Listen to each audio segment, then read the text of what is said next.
আসসালামু আলাইকুম। ওয়ালাইকুম আসসালাম ওয়া রাহমাতুল্লাহি ওয়া বারাকাতুহু। আমি প্যারাগুয়ে থেকে বলছি। আমার প্রশ্নটা হচ্ছে যে আমি যে মানে ইসলামের দিন সম্বন্ধে মানে জানা আছে যে অন্য মুসলিম হোক নন মুসলিম হোক আর মুসলিম হোক কাউকে অভিশাপ দেওয়া যাবে না বা গালি দেওয়া যাবে না। তো সেই ক্ষেত্রে যদি কারো মনে কষ্ট চলে আসে বা তারকে যদি অভিশাপ করা হয় বা গালি দেওয়া হয়, সেক্ষেত্রে তার গুনার পরিমাণটা কি পরিমাণ গুনাহ হবে বা এটা ইসলামে কতটা আছে, শাস্তিপূর্ণ আছে, এটা আসলে আমার জানার ছিল। শুনেন, আপনি যেটা বললেন যে কাউকে অভিশাপ দেওয়া যাবে, অভিশাপ মানে বদদোয়া। অভিশাপ মানে হচ্ছে বদদোয়া। অভিশাপ বাংলা ভাষা যেটা বলা হয় সেটা যদি বদদোয়ার অর্থে নেন তো বদদোয়া দেওয়া যাবে। কে বললো বদদোয়া দেওয়া যাবে না?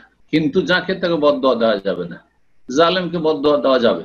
অন্যায়কারীকে যদি কেউ আপনার উপরে জুলুম করে তো অবশ্যই বদদোয়া দেওয়া যাবে। জি। লা ইউহিব্বুল্লাহুল জাহরা বিসসুই মিনাল কওলি ইল্লা মান যালাম, ষষ্ঠ পারার প্রথম আয়াত। লা ইউহিব্বুল্লাহুল জাহরা বিসসুই, আল্লাহ মন্দ কথা প্রকাশ করা পছন্দ করেন না, ইল্লা মান যালাম, তবে কারো উপরে যদি জুলুম করা হয়, কেউ যদি জুলমের শিকার হয় তো অবশ্যই জালেমকে, মজলুম নির্যাতিত ব্যক্তি যার সাথে অবিচার করা হয়েছে, অন্যায় করা হয়েছে যার উপর, সে বদ্দ দিতে পারবে। দলিল শুনেন, ওয়াত্তাকি দাওয়াতাল মাজলুম। রাসূলুল্লাহ সাল্লাল্লাহু আলাইহি ওয়াসাল্লাম মুআয বিন জাবালকে পাঠাচ্ছেন গভর্নর করে ইয়ামানে, আর যাকাত নিতে বলছেন, আর বলছেন যে ভালো সম্পদটা নিয়ে নিও না যেটা হাই কোয়ালিটির, আর মজলুমদের দোয়া থেকে বাঁচিও। তাহলে বোঝা গেল যে মজলুমরা বদ্দ করার অধিকার রাখে, এই জন্য তো বলে মজলুমদের দোয়া থেকে সাবধান। জি। তো মজলুম দোয়া করতে পারে জালেমের বিরুদ্ধে যে আল্লাহ তুমি জালেমকে প্রতিহত করো, জালেমের সর্বনাশ করো, আল্লাহ জালেমের বিচার করো, জালেম যেমন আমার ক্ষতি করেছে তার তুমি ক্ষতি করো, অবশ্যই দোয়া করতে পারবে। তবে যদি কেউ ক্ষমা করে দেয় সেটা তার উদারতা, ক্ষমা করা জায়েজ বা উত্তম। কিন্তু কথা হচ্ছে যে বদদোয়া দেওয়ার অধিকার রাখে জালেমকে।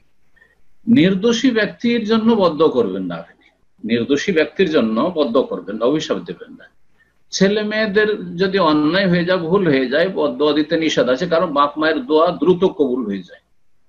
তার বাপ মাকে নিষেধ এই জন্য করা হয়েছে, তাহলে বুঝলাম অন্য লোক বা অন্য কাউকে বদদোয়া দেওয়া যেতে পারে, কোনো অসুবিধা নেই। জি হ্যাঁ, তো এটা ভুল শুনে আছেন। জি হ্যাঁ, এটা ভুল শুনে আছেন। আপনি যদি অন্যায়ভাবে বদদোয়া দেন, যেমন অনেক বাপের আমাদের দেশে আছে, ছেলে সব টাকা বিদেশ থেকে পাঠাবে, যদি না পাঠায় বদদোয়া দেওয়া শুরু করেছে, আরে খাচ্ছে লাখ লাখ টাকা খেয়েও যাচ্ছে আর বদদোয়া দিচ্ছে ছেলে। না, এরা চরিত্রহীন বাপ, চরিত্রহীন মা। হ্যাঁ, এরা জালেম। বদদোয়া যে করছে সে জালেম। তা আপনি যখন বদদোয়া করছেন আপনি জালেম হবেন না, মজলুম যদি হন তাহলে আপনি বদদোয়া করতে পারেন।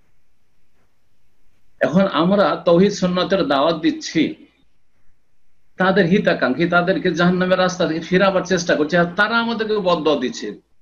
তো আমাদের দেশে একটা কথা আছে, সেই প্রবাদটি বলি, চামারের দোয়াতে তোর গরু মারা যায় না। আমাদের দেশে চামড়া, গরু মারা গেলে তো চামড়াটা মুসলমানরা খালাই করবে না, ফেলে দিবে এমনিতে। তো চামার দোয়া করতে থাকে যে গরুগুলি গ্রামের মরে যেত, তো আমরা চামড়াটা ফিরি ফিরি পেতাম।